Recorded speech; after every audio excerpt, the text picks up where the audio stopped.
Hey everyone, my name is Marcus. I'm 34 years old, and I need to tell you about the day my sister Jessica tried to steal the family farm right out from under me, and how a single piece of paper changed everything between us forever. What she didn't know was that while she'd been living her glamorous city life, dismissing me as just another small town failure, I'd been quietly building something she never saw coming. The look on her face when the truth came out? Priceless. But I'm getting ahead of myself. If you've ever felt invisible in your own family, if you've ever been the one they counted out before you even had a chance to prove yourself, this story is for you. Before we dive in, hit that like button if you're ready for some serious family drama, and let me know in the comments where you're watching from and what time it is. I love connecting with viewers from all over the world. Trust me, you're going to want to stick around for this one because what happened next completely destroyed my sister's plans and changed our family forever. Here's the full story. Growing up on our family's 800-acre farm in central Illinois, the roles were established early. Jessica was the golden child, 3 years older, straight A's, destined for greatness according to everyone who met her. I was Marcus, the younger brother who liked getting his hands dirty, who preferred fixing tractors to reading Shakespeare, who chose the local community college over the prestigious universities that were practically throwing scholarships at my sister. Our parents, Robert and Helen Crawford, had built Crawford Farms from nothing. Dad inherited 40 acres from his father in 1978, and through decades of careful expansion, smart investments, and back-breaking work, had grown it into one of the most successful grain and livestock operations in the county. By the time Jessica and I were teenagers, the farm was generating close to $2 million in annual revenue. But success brought expectations, and those expectations fell differently on each of us. Jessica's going to be a lawyer. Mom would tell anyone who'd listen at church, at the grocery store, at every family gathering. She's got the brains for it, full scholarship to Northwestern. Can you believe it? And then, almost as an afterthought, Marcus is good with his hands. He'll probably stick around and help his father. It wasn't said with malice, but it stung every time. The assumption that my path was predetermined, that I lacked the ambition or intelligence to forge my own way. What hurt most was that Jessica seemed to buy into it completely. "You're so lucky, Marcus," she'd say during her college visits home, lounging in the living room in her designer clothes while I came in covered in engine grease. "You don't have to worry about making something of yourself. The farm will always be here." She said it like it was a consolation prize. After graduation, Jessica moved to Chicago and landed a position at Morrison, Blake and Associates, one of the city's most prestigious law firms. She specialized in corporate mergers and acquisitions, and from what we heard through Mom's proud phone calls, she was climbing the ladder fast. Designer apartment in Lincoln Park, BMW, expense account dinners, everything that spelled success in her world. Meanwhile, I stayed home. I helped Dad with the daily operations, learned every aspect of the business from crop rotation to commodity trading. But what my family didn't see was that I was also taking night classes at the State University Extension program, earning my degree in agricultural business and farm management. While Jessica was learning to structure corporate deals, I was studying modern farming techniques, sustainable agriculture, and most importantly, agricultural real estate law. See, I'd noticed something that everyone else seemed to miss. The land around our farm was changing. The small town of Millfield, 15 miles to the east, was experiencing unprecedented growth. A major manufacturing company had built a facility there in 2018, bringing in over 3,000 jobs. Property values were climbing steadily, and developers were starting to sniff around rural properties with good road access and utility infrastructure. Our farm sat at the intersection of two county highways, with natural gas lines, fiber optic cables, and electrical infrastructure already in place. It was prime development land, but more than that, it was a strategic location that would only become more valuable over time. While Jessica was learning to negotiate multi-million-dollar corporate deals, I was quietly building relationships with local real estate developers, learning about zoning laws and land use regulations, and most importantly, understanding the true value of what we had. But nobody asked about my night classes. Nobody was interested in my weekend trips to real estate seminars or my correspondence with agricultural development consultants. When family conversations turned to careers, the assumption was always that I was just helping Dad and eventually would inherit a farming operation that was good enough for someone with my limited ambitions. Jessica's visits home became less frequent after she made partner at her firm in 2021. When she did come back, usually for major holidays, the dynamic was always the same. She'd arrive in her latest car.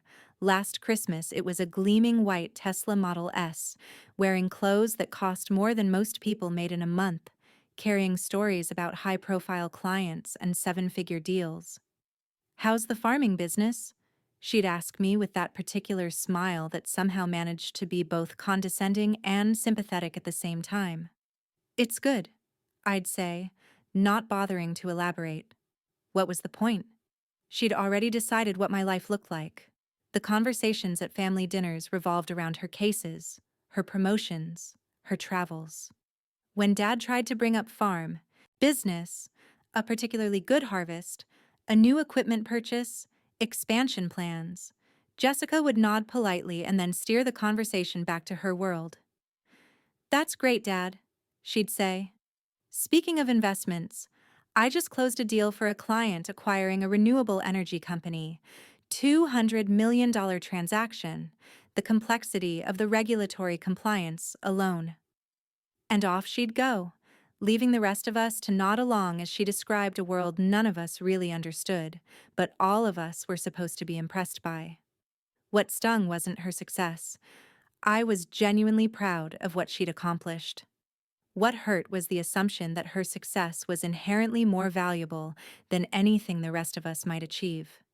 That her world of corporate law and city living was automatically more sophisticated, more important, more worthy of attention than the agricultural business that had built the foundation for her expensive education in the first place. But I kept my mouth shut and continued my work.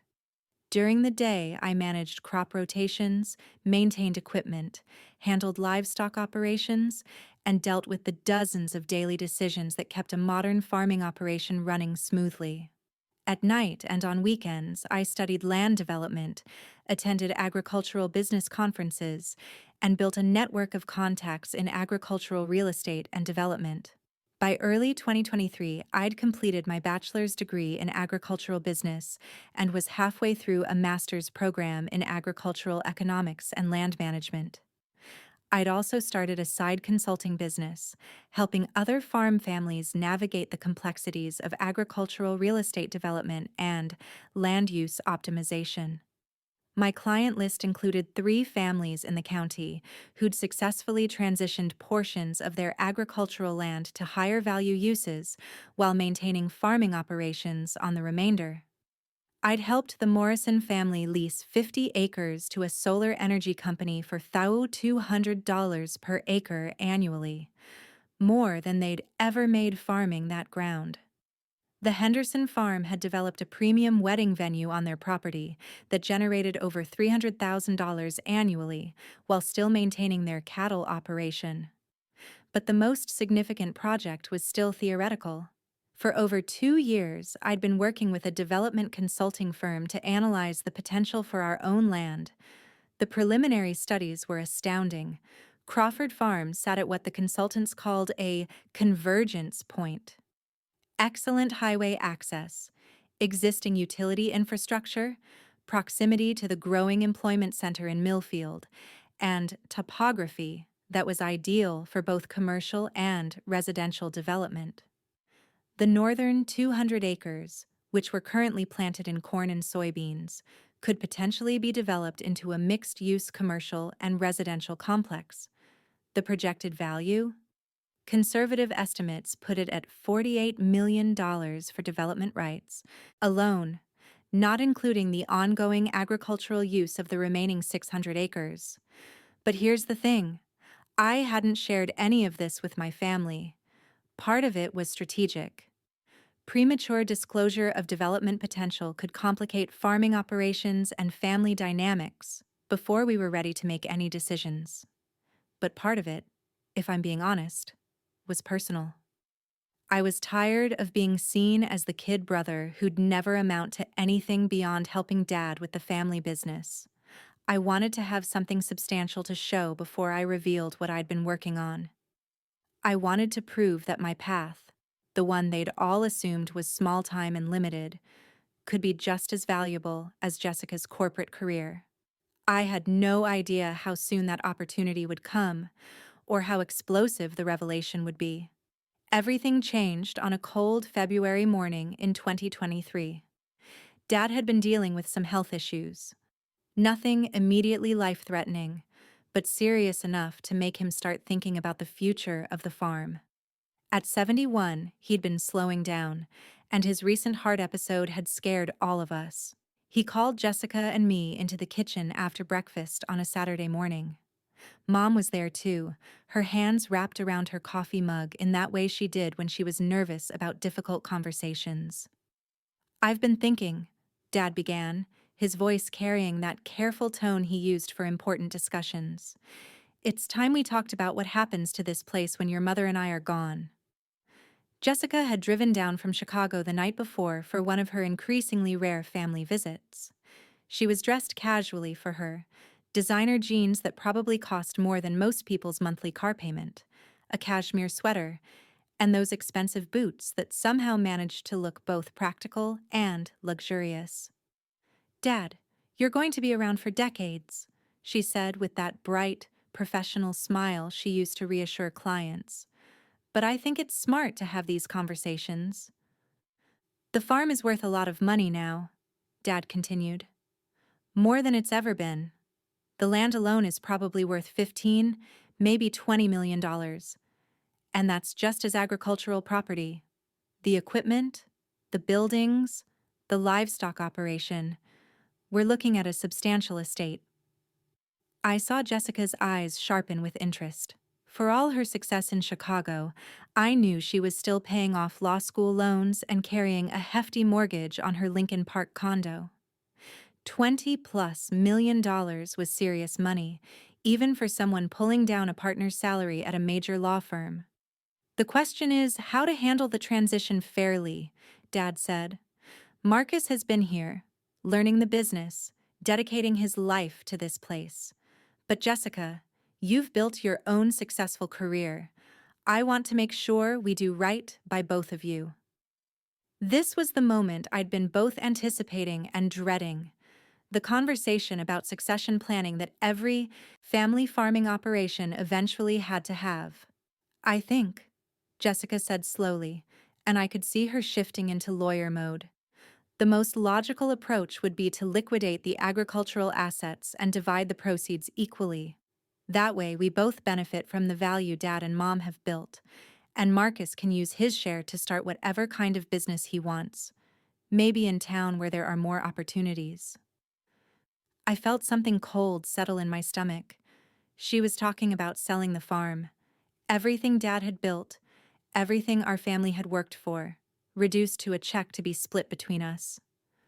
"Jessica," I said carefully, "this isn't just a financial asset. It's a working business, a way of life. There are employees who depend on it, community relationships." "Marcus, I understand the emotional attachment," she interrupted, using that patronizing tone that had always driven me crazy. "But we have to be practical. You can't expect me to subsidize your farming hobby by walking away from my share of the inheritance." Farming hobby. The words hit like a slap. "It's not a hobby," I said, working to keep my voice level. "It's a business that generates substantial revenue and supports multiple families." "And how much of that revenue comes from your management versus Dad's?" Jessica asked, leaning forward with the predatory focus she probably used in depositions. I mean, realistically, what's your contribution worth in the open market? Dad looked uncomfortable. Mom was staring into her coffee mug, and Jessica was looking at me with that expression I remembered from childhood. The look that said she was smarter, more successful, more valuable than her little brother who played in the dirt. I think, Jessica continued, we need to be honest about market value here. If we sold the farm, took the proceeds, and each of us invested our share intelligently, we'd both be much better off financially than trying to maintain an agricultural operation that, let's face it, Marcus isn't really qualified to run independently. That was it. The final dismissal. In her mind, I was still the kid brother who helped Dad with chores, not someone capable of managing a complex agricultural business. What about a different approach? I asked. What if there were ways to extract value from the land without selling it? Development opportunities? Alternative uses? Jessica waved her hand dismissively. Marcus, I appreciate your optimism, but agricultural real estate development is incredibly complex. It requires legal expertise, financial sophistication, market knowledge, skills that take years to develop. We're better off selling to professionals who know how to maximize value. She turned to Dad. I think we should get the property appraised by a commercial real estate firm. Then we can make an informed decision about whether to sell immediately or wait for better market conditions. But either way, we need to be thinking about liquidation, not some fantasy about Marcus becoming a real estate developer. The conversation continued for another hour, but the basic parameters were set. Jessica saw the farm as a financial asset to be liquidated and divided. She saw me as someone who needed to be bought out of his farming hobby so I could start a real career with my share of the inheritance. What she didn't know was that while she'd been dismissing my capabilities, I'd been building exactly the expertise she claimed I lacked. The appraisal she wanted? I'd already commissioned 3 of them from different commercial real estate firms. The development opportunities she thought were beyond my comprehension? I'd been working on feasibility studies for over 2 years, but I didn't say any of that. Not yet. Instead, I agreed that getting professional appraisals was a good idea. I suggested we should take our time, do thorough research, and make sure we understood all our options before making any irreversible decisions. That's very mature, Marcus, Jessica said with approval. I'm glad you're being realistic about this. Realistic? Right. After Jessica left for Chicago that afternoon, I sat with Dad in his office going over the farm's financial records. The books showed a healthy, profitable operation, but nothing that would suggest the true development potential I'd been researching. She means well, Dad said quietly. Jessica just sees things differently than we do. I know, Dad. But this place means more than money. To us it does. But she's got a point about being practical. If something happens to me, could you really run this whole operation by yourself? It was a fair question, and it deserved an honest answer. Dad, there's some things I haven't told you about what I've been working on, I said. Some research I've been doing, some opportunities I've been exploring. Can you give me 6 months before we make any major decisions? I think I might surprise you. He looked at me with curiosity. What kind of opportunities? The kind that might make selling the farm look like the worst financial decision our family ever made. The next 6 months were a whirlwind of activity, but I was careful to keep it below the radar. During the day, I maintained normal farming operations, spring planting, equipment maintenance, livestock management. But every spare moment was dedicated to building what I'd started calling the Crawford Development Project. My consulting business was growing rapidly. Word had spread about my success helping other farming families navigate agricultural real estate transitions, and I was getting inquiries from across the Midwest. By summer 2023, I was managing consulting projects for 12 different farm families, with total projected development values exceeding $80 million. The experience was invaluable, but more importantly, it was generating substantial income. My consulting fees were running between $15,000 and $50,000 per project, depending on complexity and scope. By August, I'd banked over $280,000 in consulting revenue, and my client list had a 6-month waiting list. But the Crawford project remained my focus.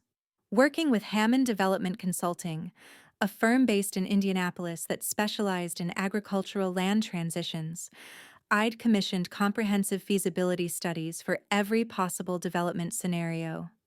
The results exceeded even my optimistic projections.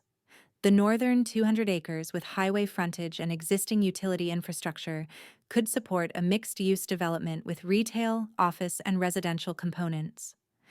Conservative projections showed development rights worth $52 million, with the potential for our family to retain ownership and lease the land, rather than selling outright.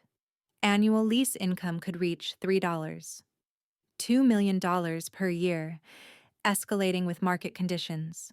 The central 300 acres were ideal for residential development. Preliminary discussions with Morrison Home Builders suggested potential for 180 single-family homes in the $400,000 to $600,000 range. Development rights, $28 million, with potential lease income of $8 million annually. Even the remaining 300 acres, which would stay in agricultural production, had hidden value. The southern section included a natural gas pipeline easement that could be expanded, generating $180,000 annually. A telecommunications company was interested in a cell tower lease worth $60,000 per year. And my analysis showed that implementing precision agriculture techniques could increase crop yields by 15–20%, adding roughly $200,000 annually to farming income. Total development value, over $80 million in development rights, plus $4 million in annual lease income, plus enhanced agricultural revenue. But here's what made it even better. We wouldn't have to sell anything. The development model I'd structured would retain family ownership of the land while leasing development rights to qualified partners. We'd maintain control, maintain income streams, and maintain the option to pass the property to the next generation while creating generational wealth. By September, I had binding letters of intent from 3 different development companies, preliminary approval from the County Planning Commission, and a financing package that would allow us to fund infrastructure improvements while retaining complete ownership. I'd also expanded my consulting business into Crawford Agricultural Development Services, LLC. I'd hired 2 associates, both with agricultural engineering backgrounds, and we were managing development projects across 4 states. Annual revenue was projected to exceed $2 million by the end of our first full year, and we'd been invited to present at the National Agricultural Real Estate Conference in November.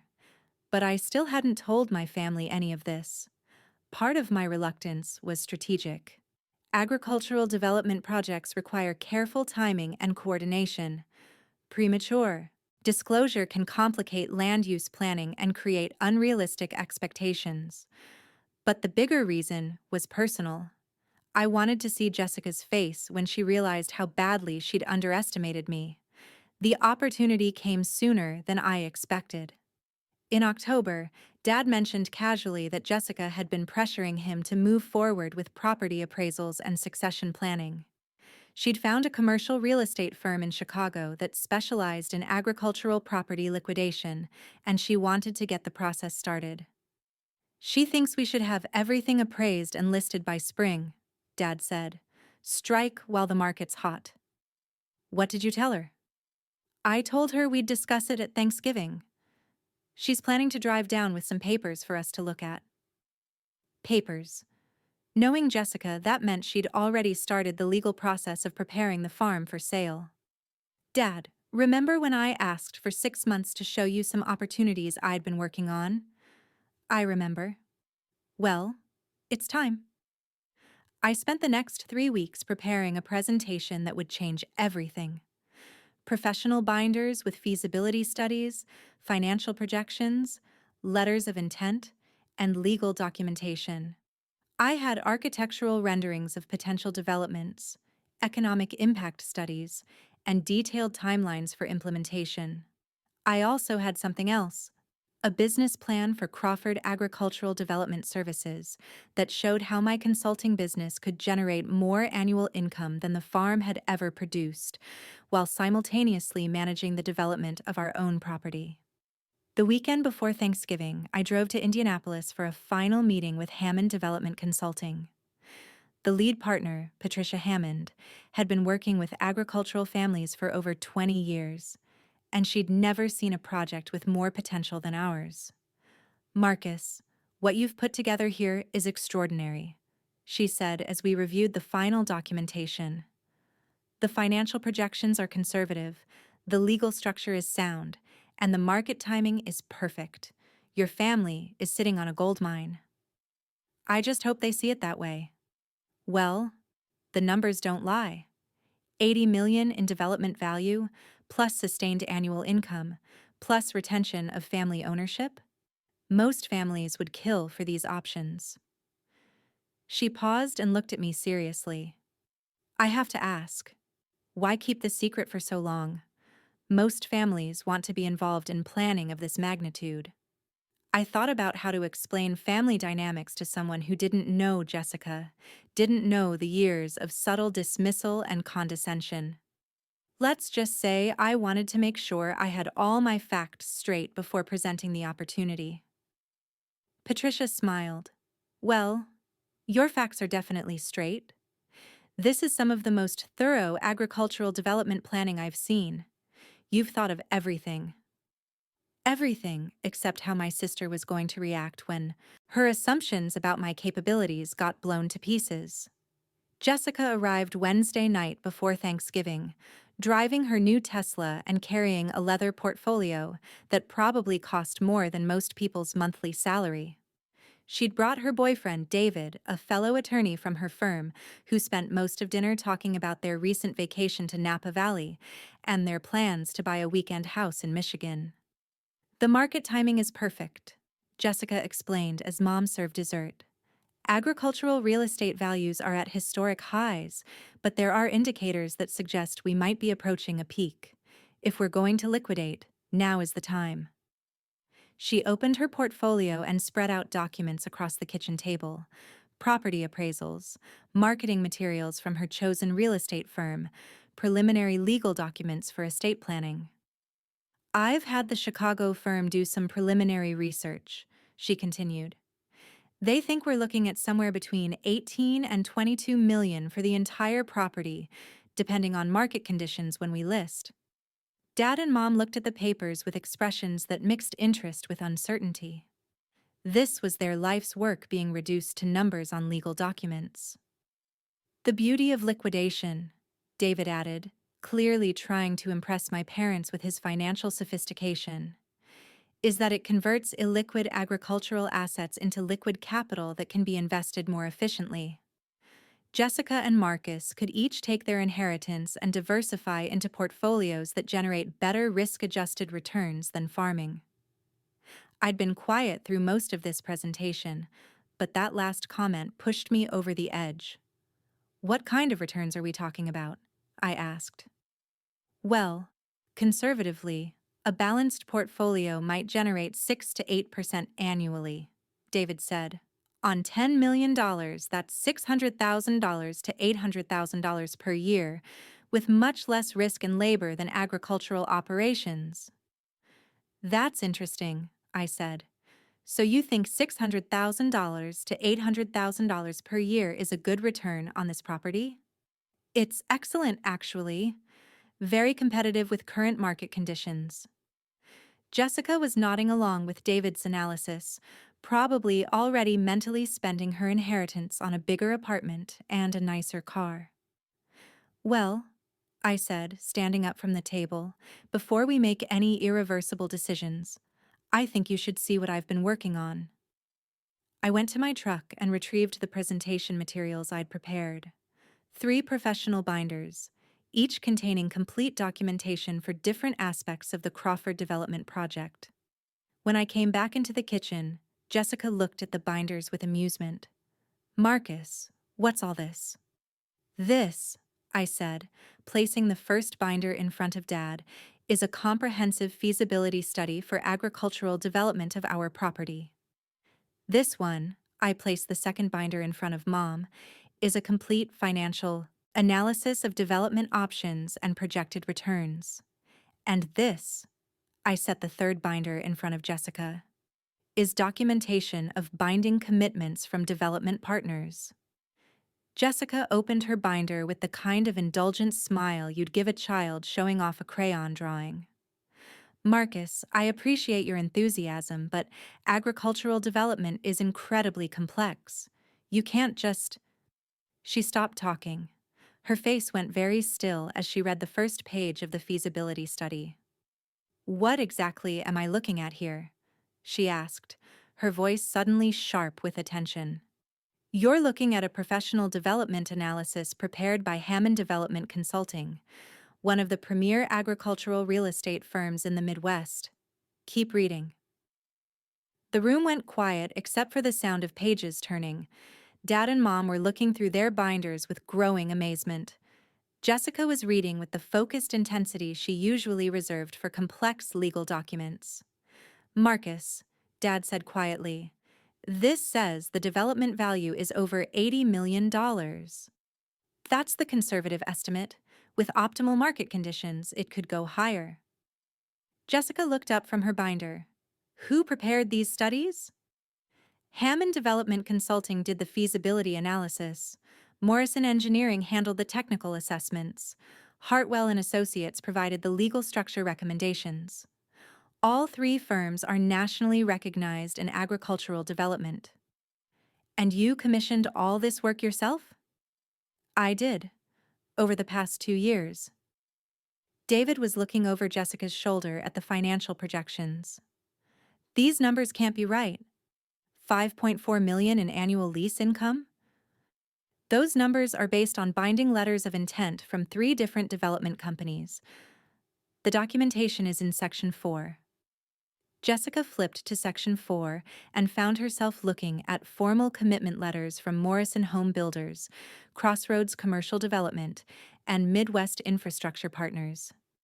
Each letter outlined specific terms for long-term development leases that would retain family ownership while generating substantial ongoing income. "I don't understand," Jessica said, and for the first time in years, she sounded genuinely confused rather than condescending.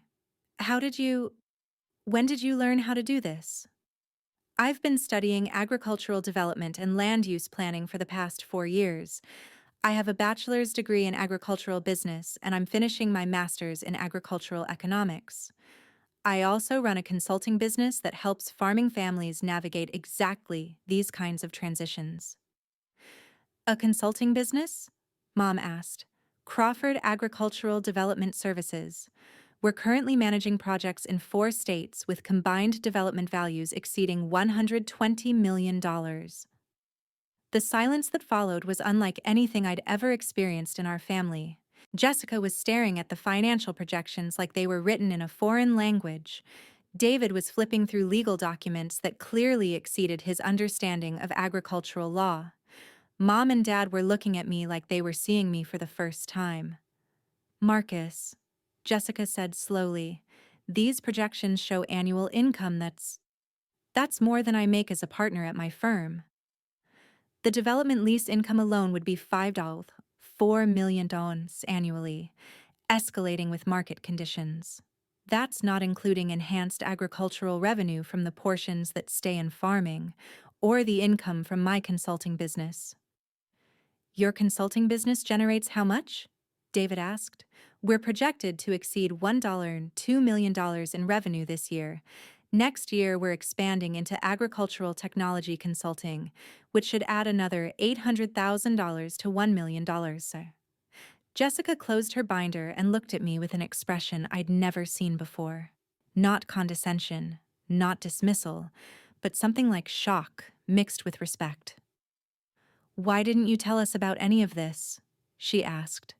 It was a fair question, and it deserved an honest answer.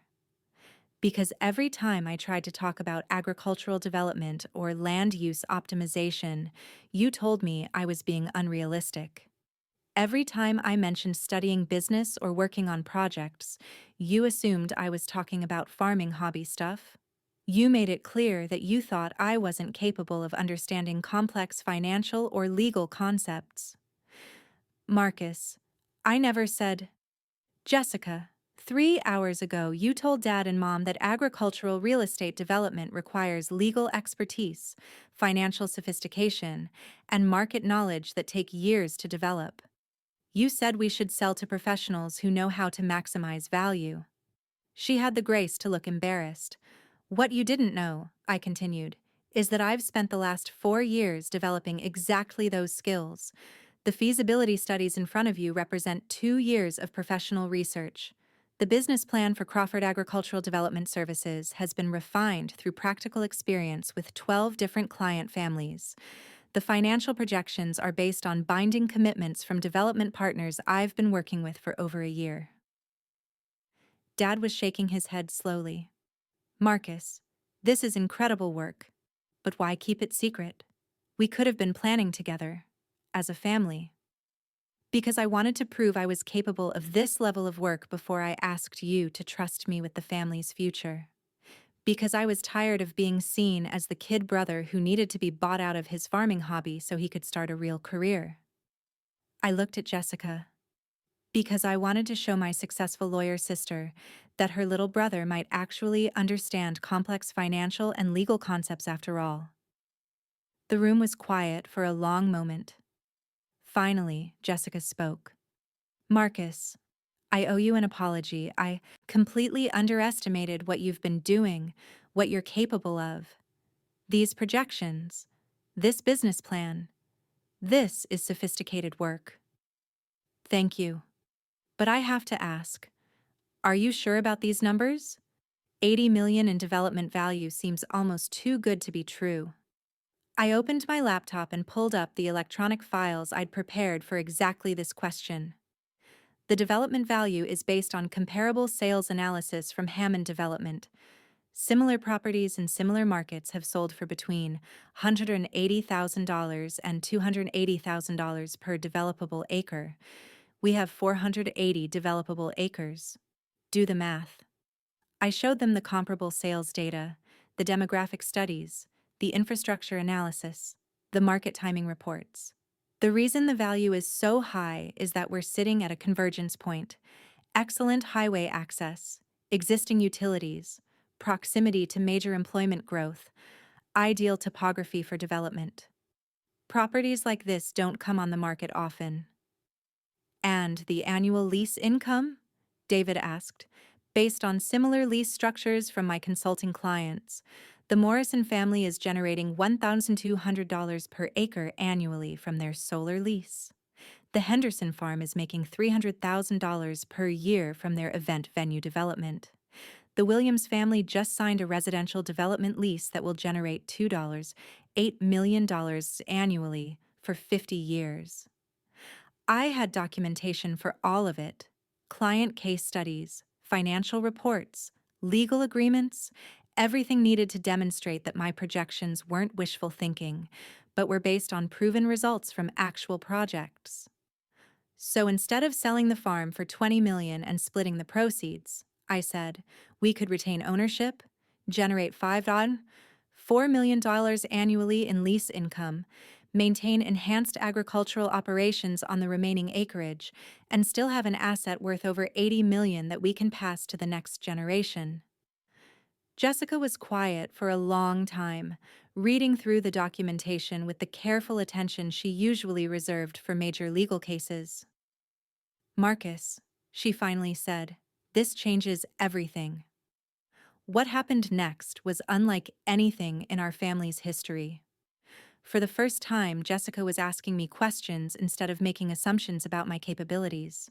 She wanted to understand every aspect of the development plan, every financial projection, every legal structure.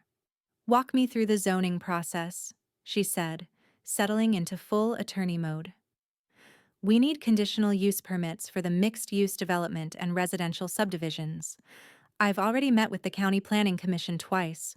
They're supportive, especially given the job creation potential and increased tax base. What about environmental impact? Full Phase Y and Phase 2. Environmental assessments are complete. No contamination issues, no wetland conflicts, no endangered species concerns. The reports are in your binder. Section 7. Infrastructure. Costs. Developers handle all infrastructure investments as part of the lease agreements. We retain ownership of improvements, which increases the long-term value of the property. For 2 hours, Jessica grilled me on every aspect of the development plan: legal structures, financial projections, market analysis, risk management, contingency planning. David tried to keep up, but it was clear that agricultural development law was outside his expertise. The more we talked, the more Jessica's attitude shifted. She started asking questions like a colleague, rather than a skeptical older sister. She began making suggestions for optimizing the legal structures and tax implications. She even offered to review the development agreements to ensure we were getting the best possible terms. Marcus, I have to say, this is some of the most thorough project planning I've seen, she said, as we finished going through the documentation. You've thought of everything. Not everything. I've been hoping to get input from someone with your legal expertise to optimize the structure. She looked surprised. You want my help? Jessica, you're one of the best corporate attorneys in Chicago. These development deals are going to involve complex legal agreements, tax planning, and corporate structures. I'd be crazy not to want your expertise. But I mean, after the way I've been treating this whole situation, you've been protecting the family's interests the way you thought was best. But now that you understand what we're really dealing with, maybe we can work together instead of at cross purposes. Dad had been quietly listening to our conversation, but now he spoke up. So, what are you thinking for next steps? I pulled out a timeline I'd prepared. The development agreements are ready to be finalized. We can retain ownership of all property while generating immediate lease income. Phase 1 development could begin next spring, with initial lease payments starting in 6 months. How much are we talking about for initial payments? Mom asked. Morrison Home Builders is offering a $8 million signing bonus for the residential development rights, plus $1. $8 million annually starting when construction begins. Crossroads Commercial is offering $3. $2 million upfront for the mixed-use development, plus $2. $1 million annually. Midwest Infrastructure Partners wants the utility and telecommunications rights for $800,000 upfront, plus $180,000 annually. Jessica was doing math in her head. So we're looking at almost $7 million in immediate payments, plus over $4 million annually in ongoing lease income. That's just phase 1. Full development over 5 years would generate the $4 million annually I mentioned earlier. David was staring at the numbers. Jessica, that's more than double what your firm generated in profit per partner last year. I know, she said quietly. There's more, I continued. Crawford Agricultural Development Services has been invited to manage the development coordination for all 3 projects. Management fees would be approximately $400,000 annually, plus success bonuses based on development milestones. You'd be managing the development of our own property? Dad asked. It makes sense from both a financial and control perspective. We maintain oversight of the entire process while generating additional income streams. Jessica was quiet for a long moment, processing everything we'd discussed. Finally, she looked at me with an expression that was part admiration, part regret. Marcus, I've been completely wrong about what you've been doing with your life. This isn't farming as a fallback career. This is sophisticated business development that most MBA programs would use as a case study. Thank you. I mean it. The strategic thinking, the market analysis, the relationship building with development partners. This is exactly the kind of work I do for corporate clients, but you've been doing it for our family. She paused, looking at the financial projections again. And the income potential. Marcus, if these numbers hold up, you're going to be generating more annual income than most corporate executives. The projections are conservative. If agricultural land values continue appreciating and development demand stays strong, the returns could be substantially higher. What do you need from me? Jessica asked. How can I help make this happen? It was the first time in our adult lives that Jessica had asked how she could help me instead of telling me what I should be doing.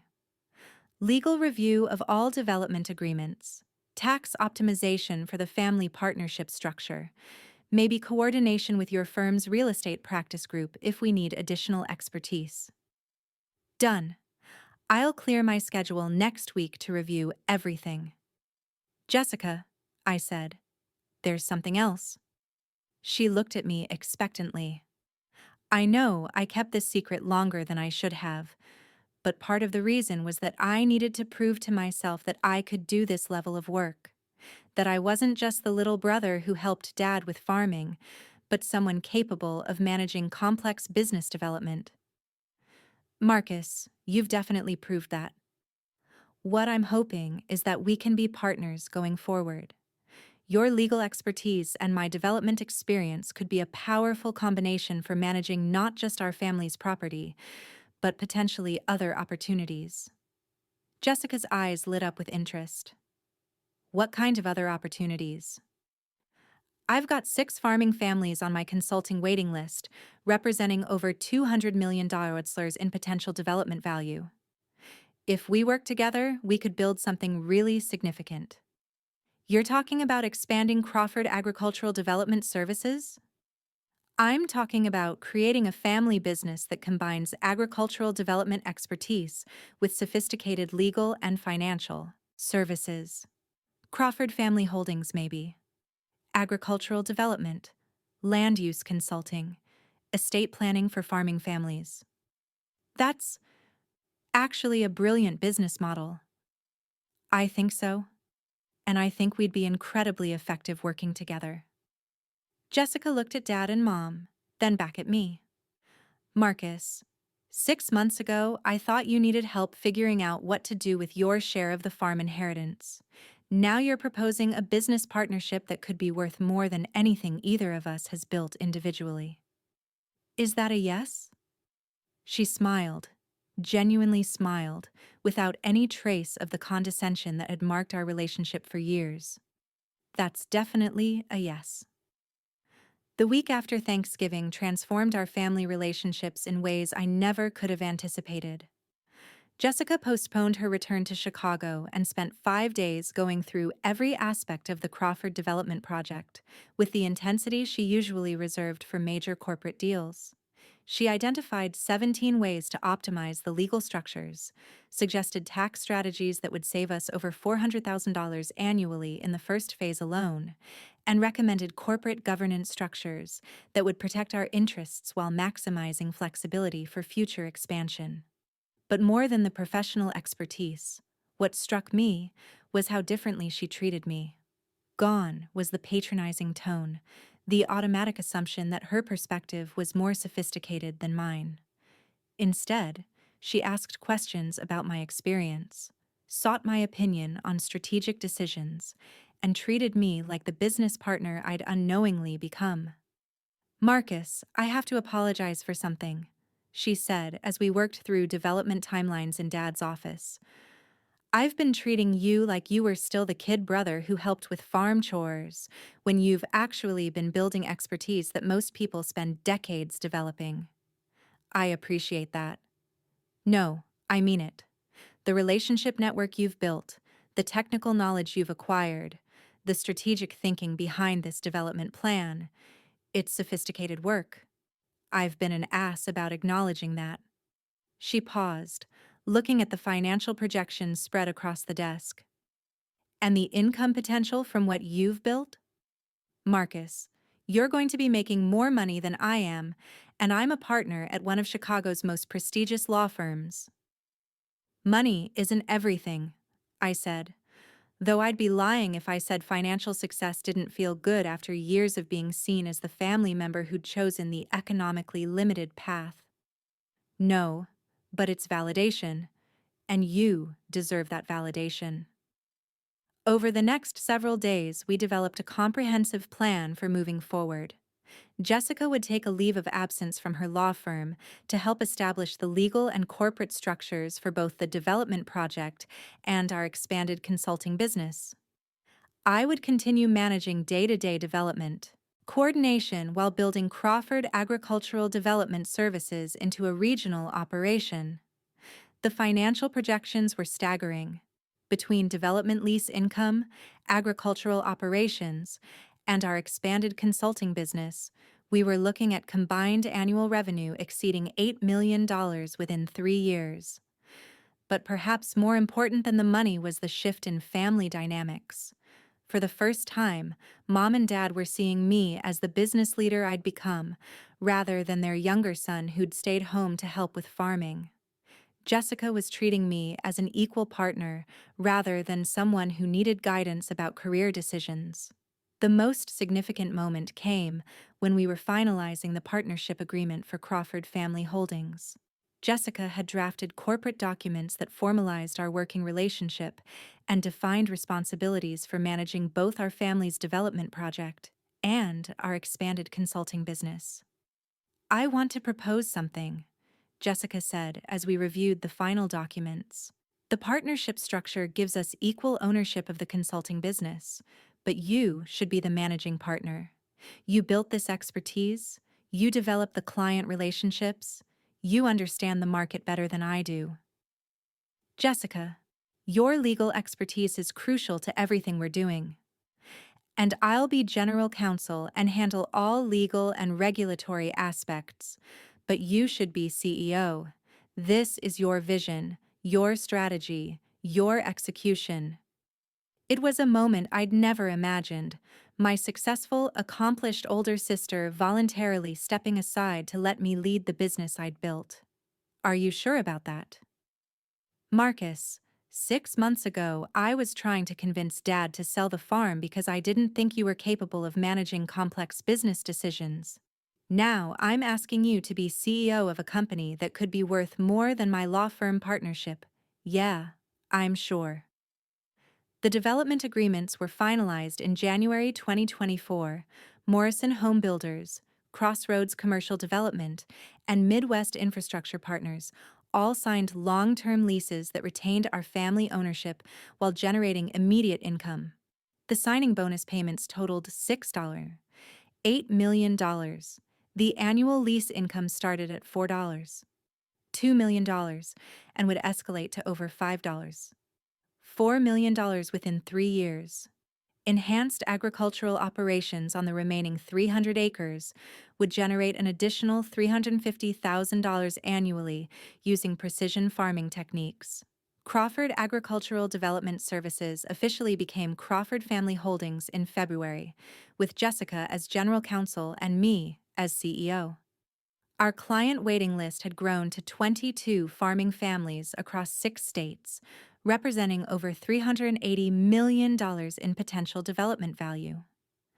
By spring 2024, we were managing the largest agricultural development consulting practice in the Midwest, with annual revenue projected to exceed $8 million in our first full year of partnership.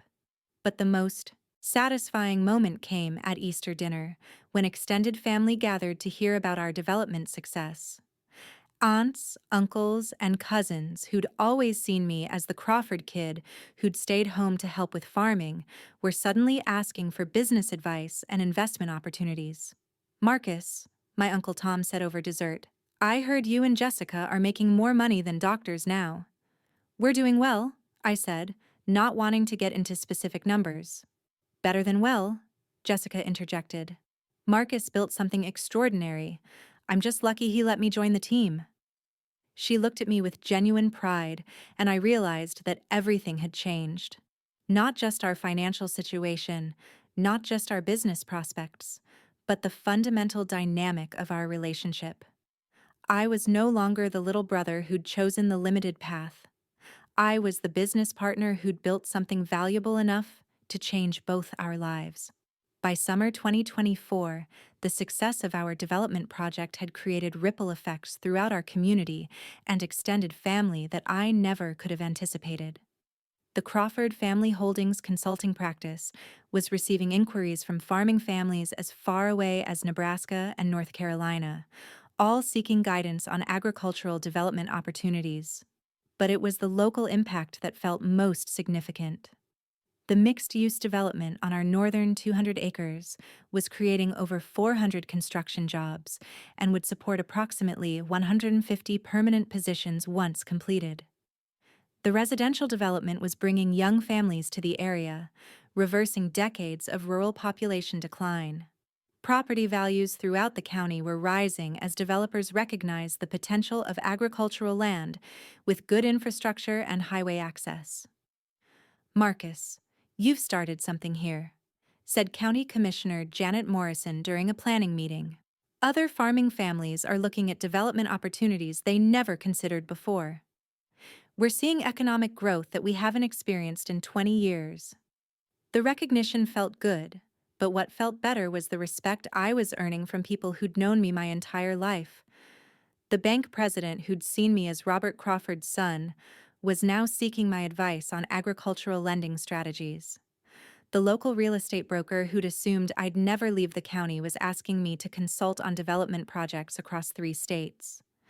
Most importantly, my relationship with Jessica had evolved into something I'd never expected: true partnership between equals. "I have a confession," Jessica told me as we reviewed client proposals in our newly established Chicago office. "When I decided to leave my law firm to work with you, David thought I was making a huge career mistake." "What does he think now?" "He's been trying to get me to refer some of our clients to his real estate practice group." She laughed. "Last month I made more money than he did, and he's a senior associate at Morrison, Blake and Associates." "Are you happy with the decision?"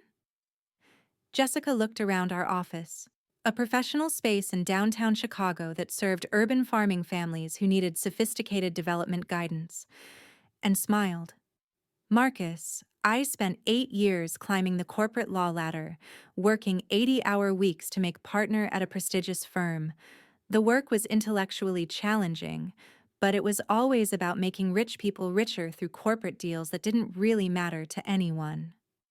She gestured toward the client files covering our conference table. "This work? We're helping family farmers create generational wealth while preserving agricultural land for future use.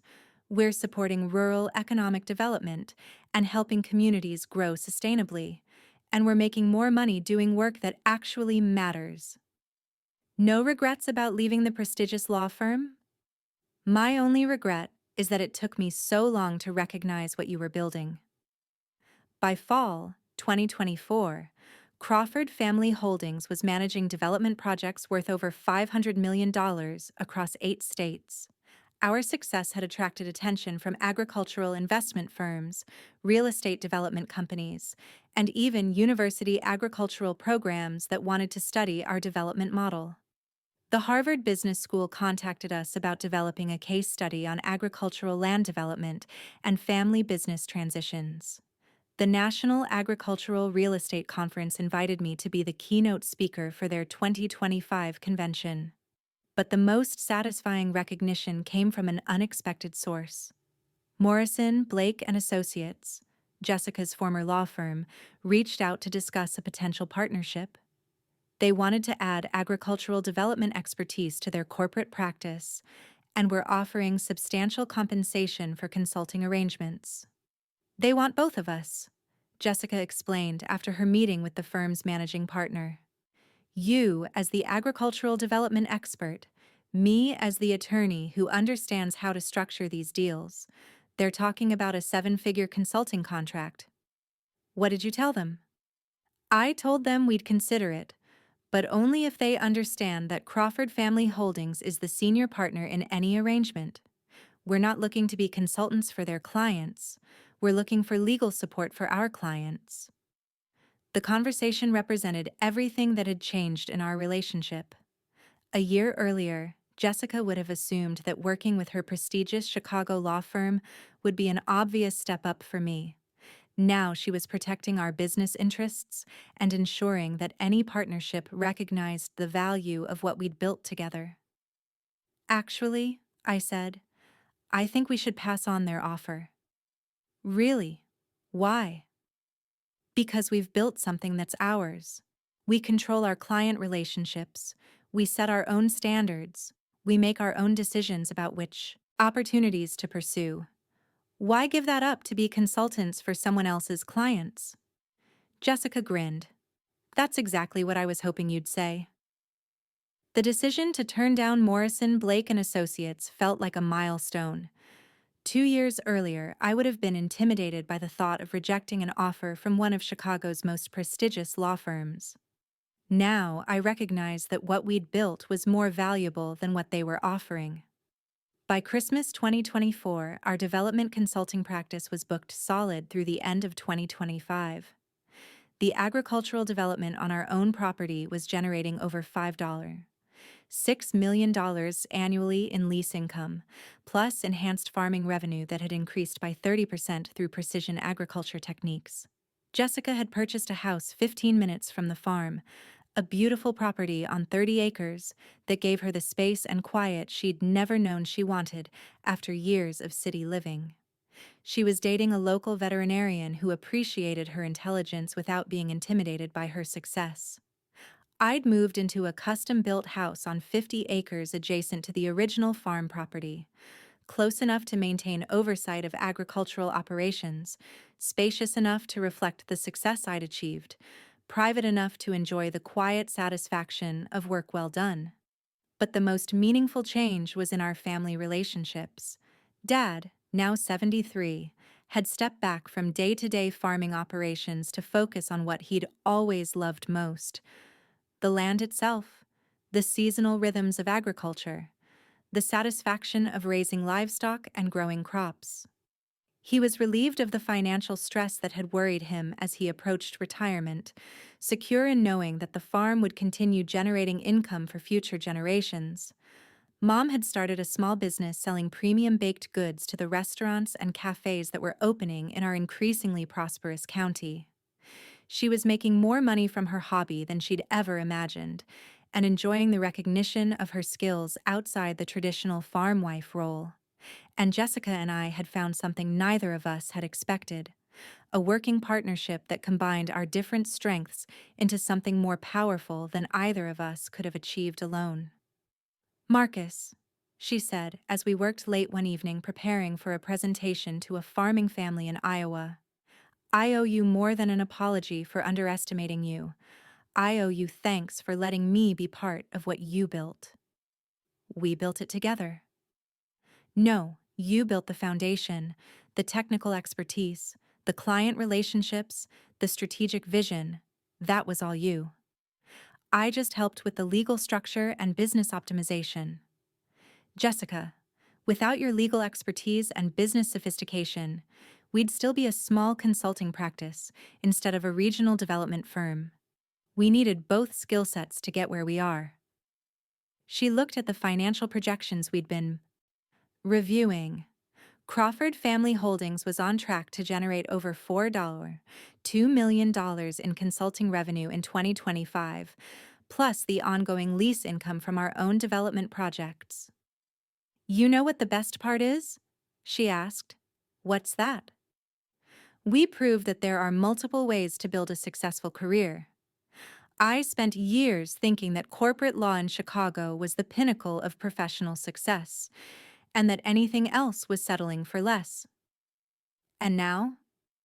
Now I realize that building something meaningful with family, contributing to rural economic development, and helping other families create generational wealth is actually more satisfying than anything I did at the law firm.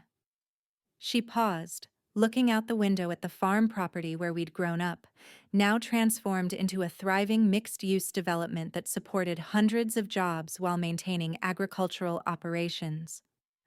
Plus, we're making more money doing work that actually matters to people. That doesn't hurt, I agreed. Marcus, can I ask you something? Sure. When you were building all this expertise, developing the consulting business, planning the development project, were you doing it to prove something to me? It was a question I'd been expecting, and one that deserved an honest answer. Partly, I said. I was tired of being seen as the kid brother who'd settled for the limited option. I wanted to prove that I could be just as successful as you were, but on my own terms. And the other part? The other part was that I genuinely believed agricultural development was an underserved market with enormous potential. Farming families needed sophisticated guidance for navigating land use transitions, but most consultants were either agricultural specialists who didn't understand complex development processes, or development experts who didn't understand agricultural operations. So you positioned yourself to bridge that gap. Exactly. And it turned out to be exactly the opportunity I thought it was. Jessica was quiet for a moment, processing what I'd said. You know what I realized? She finally said. All those years I was dismissive about your career choices. I was actually threatened by the possibility that you might build something as valuable as what I was building in Chicago. Why would that threaten you?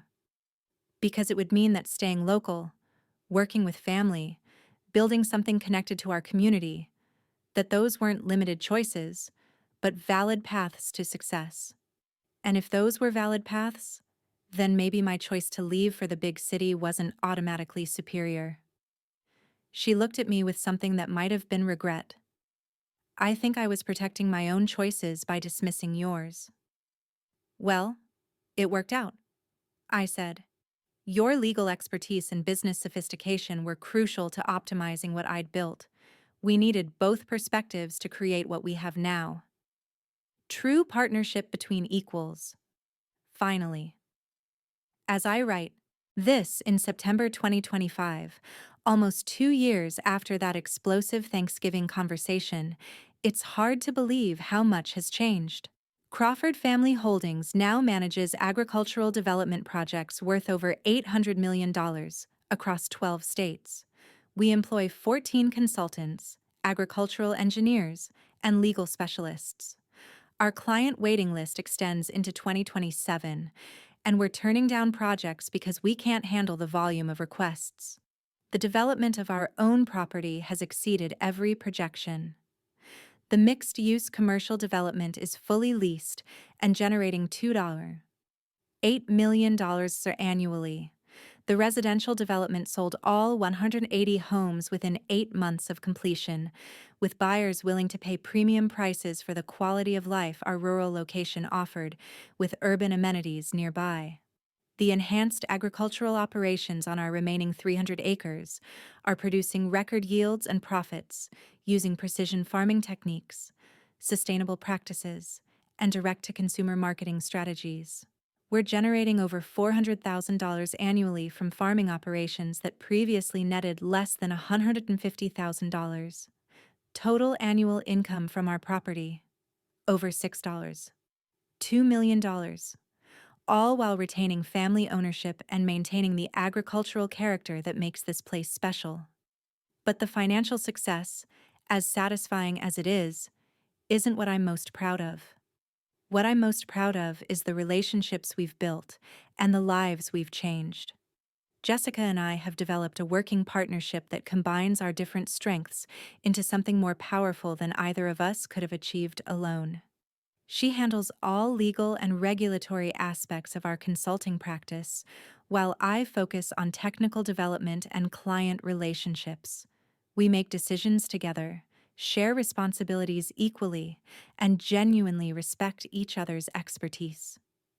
She married Dr. James Wilson, the veterinarian she started dating last spring, and they're building a life that combines her professional success with the community connections she'd never experienced during her years in Chicago. She's happier than I've ever seen her, and she's told me repeatedly that leaving her law firm to work with me was the best career decision she ever made. Mom and Dad are both healthy and active at 75 and 74, respectively. Dad still manages the remaining agricultural operations with the kind of hands-on involvement he's always loved, but without the financial stress that used to keep him awake at night. Mom's baking business has evolved into a small catering operation that serves the restaurants and event venues throughout the county. They're proud of what we've accomplished, but more importantly, they're enjoying their retirement years with the security of knowing the farm will continue supporting the family for generations to come. The community impact has been extraordinary. Our development projects have created over 600 jobs, attracted dozens of young families to the area, and sparked economic growth that's benefited everyone in the county. Property values have increased substantially, but not so much as to price out local families. New businesses are opening, schools are growing, and there's an energy in the area that hasn't existed since I was a child.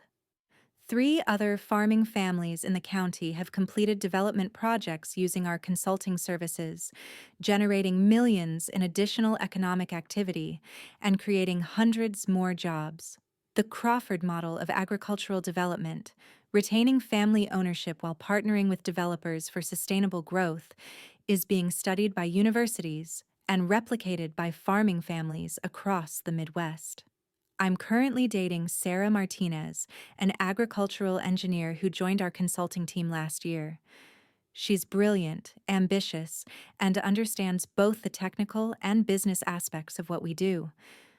We're building a relationship based on mutual respect, shared professional interests, and genuine affection.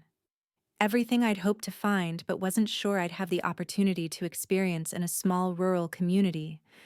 But perhaps most importantly, I've learned something about family, success, and self-worth that I wish I'd understood years earlier. Success isn't about impressing other people or proving that your choices are valid. Success is about building something meaningful that reflects your values, supports your family, and contributes to your community. Success is about using your talents and interests to create value for yourself and others, regardless of whether other people initially recognize or appreciate what you're doing. Jessica spent years building a successful career in corporate law, and that was absolutely the right path for her during that phase of her life. I spent years building expertise in agricultural development and family business consulting, and that was absolutely the right path for me. Neither path was inherently superior to the other. They were just different approaches to building professional success and personal fulfillment. What we discovered was that our different backgrounds and skill sets were complementary. Jessica's legal expertise and business sophistication combined with my agricultural knowledge and development experience created something more valuable than either of us could have built alone. The mistake we both made was assuming that success had to look a certain way, had to follow a particular path, had to meet external expectations about prestige and social status. The truth is that there are many different ways to build a meaningful, financially successful, personally fulfilling career. The key is understanding your own strengths and interests, identifying opportunities that align with those strengths, and having the patience and persistence to develop expertise over time. If you're watching this video because you felt underestimated by your family, dismissed by people who should support you, or pressured to follow someone else's definition of success, I want you to know something. Your path is valid. Your interests matter. Your vision of success is just as legitimate as anyone else's, regardless of whether other people initially understand or appreciate what you're doing. Keep building. Keep learning. Keep developing your expertise and pursuing your goals, even if other people don't see the potential in what you're working on. And remember that the people who dismiss your capabilities today might become your biggest supporters tomorrow, once they understand what you've actually accomplished. Jessica and I now work together as true partners, combining our different strengths to build something neither of us could have created alone. She brings legal expertise, business sophistication, and corporate experience. I bring agricultural knowledge, development expertise, and deep community relationships. Together, we've built a consulting practice that's changing how farming families approach land use transitions, a development model that's being studied by universities, and a business that's generating more income than either of us ever made, working separately. But more than the professional success, we've built a relationship based on mutual respect, shared goals, and genuine appreciation for each other's contributions. The little brother who was supposed to be satisfied with helping dad on the farm is now the CEO of a multi-million-dollar consulting practice. The big sister who thought corporate law was the pinnacle of professional achievement discovered that working with family to build something meaningful was actually more fulfilling than anything she'd done in Chicago. And the farm that Jessica wanted to sell for $20 million is now generating over $6 million annually in sustainable income while remaining in family ownership for future generations. If you've made it this far in the video, thank you for listening to my story. If you've ever been underestimated by people who should support you, if you've ever felt like the path you're choosing isn't respected or appreciated, if you've ever wondered whether following your own vision of success is worth the struggle, I hope my experience shows you that it absolutely is. Hit that like button if this story resonated with you. Subscribe for more content about building success on your own terms, and let me know in the comments what challenges you're facing in pursuing your own goals.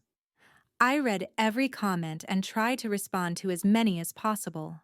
And remember, the people who count you out today might become your biggest supporters tomorrow, once they see what you're actually capable of building.